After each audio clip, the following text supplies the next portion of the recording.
With the Wolves coming up for pre-order next weekend, we have started to get on Warhammer Community the reveal on a few of their rules and what abilities and data sheets and profiles they are going to have. We do, of course, as usual, have some leaks as well. We do have the usual completely blurry images. They are up on Reddit if you care to go and find them at the moment. But honestly, they are so blurry, they are so hard to read, and I think they're in German as well. So there is so little in that to actually see and fully understand that I do still think that these Warhammer Community previews are going to give us a lot of good, useful information that we don't necessarily know as we move towards that pre-order date. And in the previews today, first off, we got some news about the absolutely stunning new character models of Logan and Arjac, who can join the also new models of the Wolfguard Terminators. And the Wolfguard Terminators, they do from the leaks look to have that standard toughness 5 3 wound profile, but unlike regular Terminators for other chapters, the Wolves get a nice boost in their movement. They are movement of 6 inches rather than just 5. So that's a really nice, pretty small, but very handy boost for a melee focused army like the Space Wolves. They also get quite a cool rule in Rugged Resilience, which makes them honestly some of the most durable Terminators in the entire game at the moment.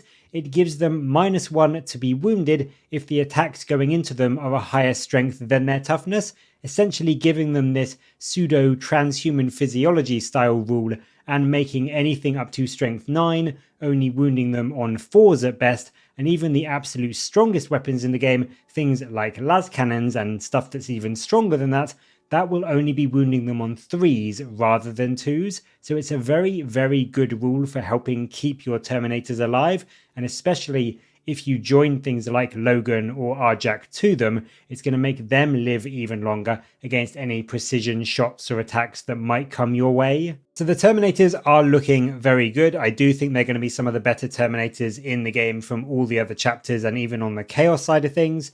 But if we move to the chapter master himself, Logan Grimnar, of course he is getting that stunning new model. He's almost, I would say, a Primarch level character in terms of just the design and the size and the look of him. He is still very much, though, chapter master level in stats from what we can see. It does look as though he is toughness 5 with 8 wounds, a 2-up save, a 4-up invuln. So he's not that sort of really high toughness 6, 9 wound profile of things like Guilliman or the Lion, but he's about as close as you can get to without hitting the Primarch level. He actually comes with a new rule now, which used to be on the Dreadnought Bjorn.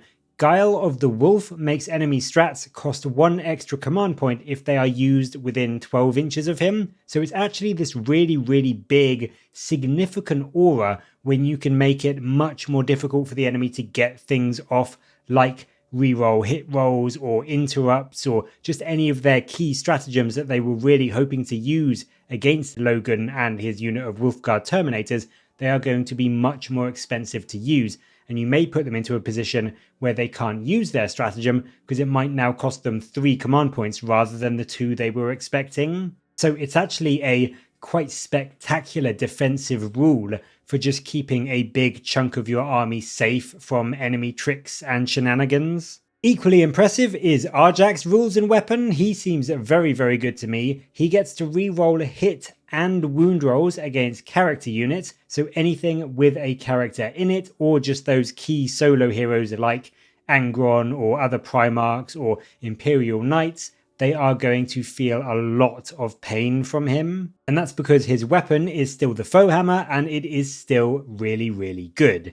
It gives you a quite niche but quite strong 6-inch range shooting attack, which hits on 2s at strength 8, -2 AP, 3 damage, but also has anti-monster and anti-vehicle 3+, and precision. So he's actually quite good at just chipping off a couple of wounds from an enemy vehicle, but equally into squishy HQs like guard HQs or Eldar HQs.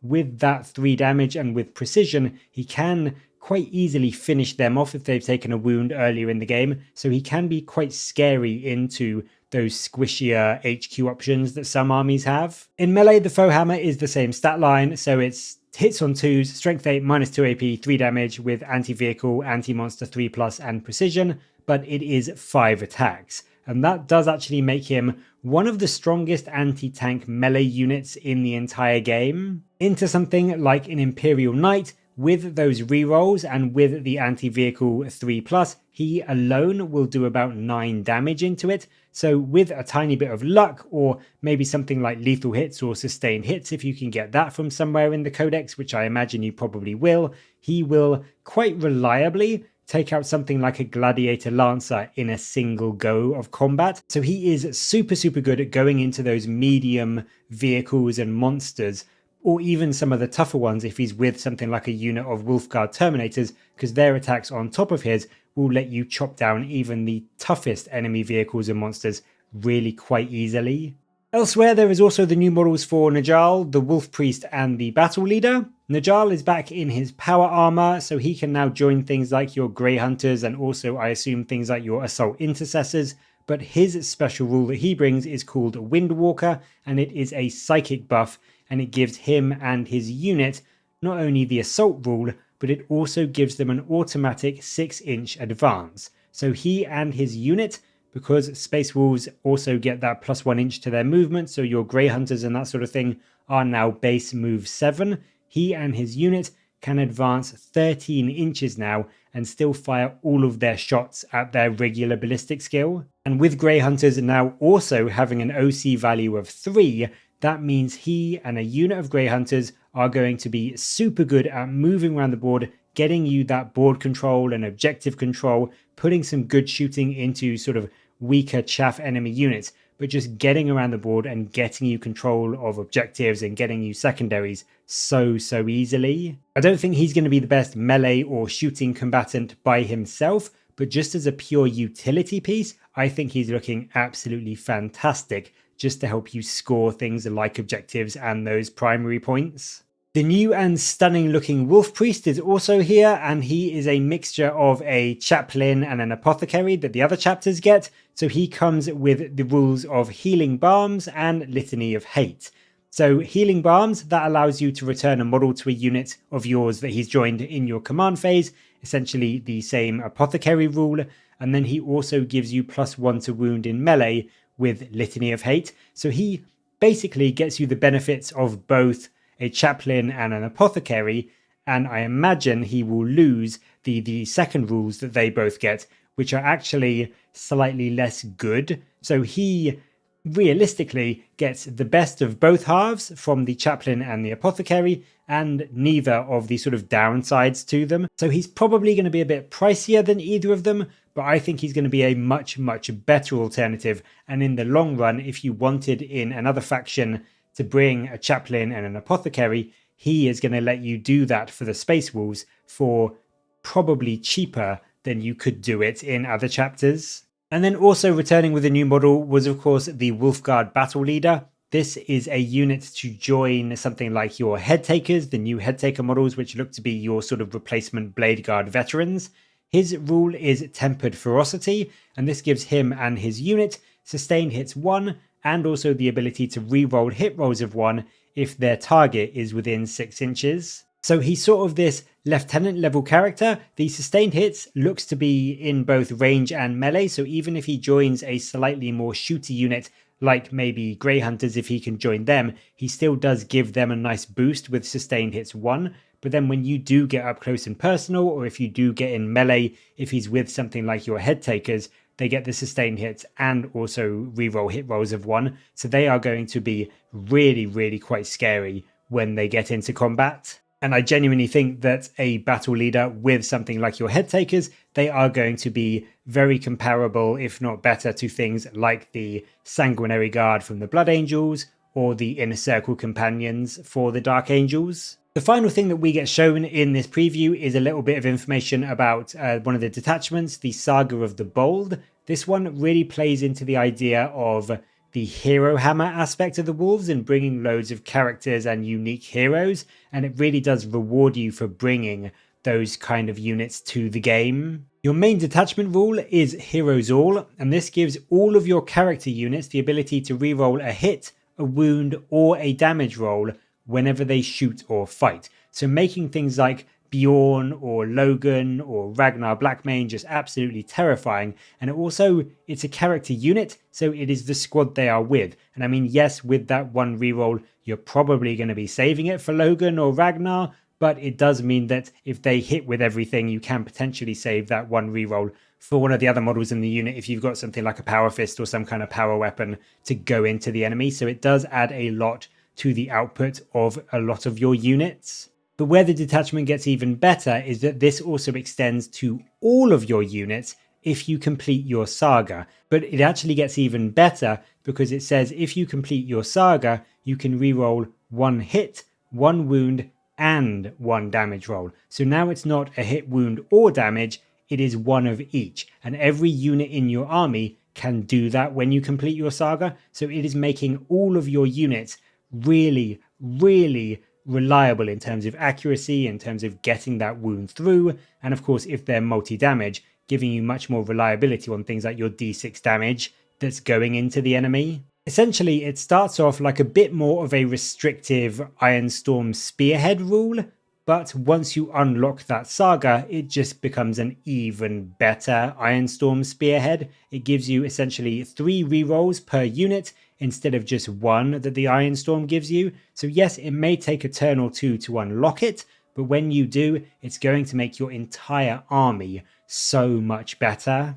The saga mechanic for the detachment, to actually kind of get that added bonus for your detachment rule, that is done when a character unit completes a certain task. So the Saga of the Bold rule, as you can see, has 4 tasks which are called boasts, and they are destroying an Oath of Moment target with your hide as a trophy, destroying a second Oath of Moment target from the enemy army with Slay Them All, being wholly within the enemy deployment zone at the end of either player's turn with Overrun their position, or from the second battle round onwards at the end of the command phase, having a unit within range of an objective marker that is not within your deployment zone, and that one is called Hold the Line. And essentially, each time a character unit achieves one of those, you achieve that boast, and if you get 3 boasts achieved, then your saga is complete, and you unlock those army-wide rerolls. So it may seem a bit hard to do, but remember, this is character units, it's not just your characters that have to do this, so things like your Blood Claws, your Grey Hunters, and your Head Takers can all very much achieve these as long as they are being led by a character. So it's definitely doable, I think, by certainly the mid game, and then the power in all of your units army wide will just skyrocket with that extra reliability. So I actually think it's a really fun and fluffy detachment rule. It's maybe not the best in the game, I'll admit that. I do think that maybe you'll still see people using some of the Codex Marine ones as a preference, but I think it does have a lot of teeth, excuse the pun, and if you have enough characters to really utilize it and get those boasts done quickly, you can have a really strong army, essentially just a better Ironstorm Spearhead, sort of for most of the game. Finally, we also get to see an enhancement from the detachment. This one is called Scold, and this gives your army +1 command point whenever character unit achieves a boast if the bearer is on the battlefield. So it essentially just gives you a bit more reliable command point generation and helping you to perhaps leverage the most out of your stratagems over the course of the game. So I don't think it's going to be the most expensive enhancement, but it's not a bad one, and it's one that I think will come into play if you take it and you are running this detachment, because of course you are going to be wanting to go for those boasts as soon as possible. So essentially you can see this enhancement as just giving you a nice little cherry on top of doing that. And that is all that we've seen for the Wolves so far, barring the leaks that, as I said, you can find on Reddit, as well as a few other things that we've seen from previous previews, like the fact that your army-wide movement seems to have gone up by 1 inch. But honestly, I think the leaks, I can't read them, so I'm not going to go into them too much. But from what we've seen here, as well as a few other things we've gleaned from other places, the Wolves are looking very good, I think. Your characters all look great. You've got some solid movement across the board, as I said, with that 1 inch extra movement on anything from your Terminators to your Grey Hunters. I like the fact that a lot of your classic units are actually still around. Things like Bjorn, the Murderfang, the Wolfen, even the Thunderwolf Cavalry, a lot of stuff that people were worried was going to be going away is still here in the book. So that is all definitely very good news for Wolves players, I think. But as always, I'd really love to know your thoughts on these rules and also what you think of the detachment that we've seen today. Let me know what you think down in the comments below. And as always, thank you very much for watching. Please do like and subscribe for more Warhammer content from me. But until next time, I'll catch you later, guys.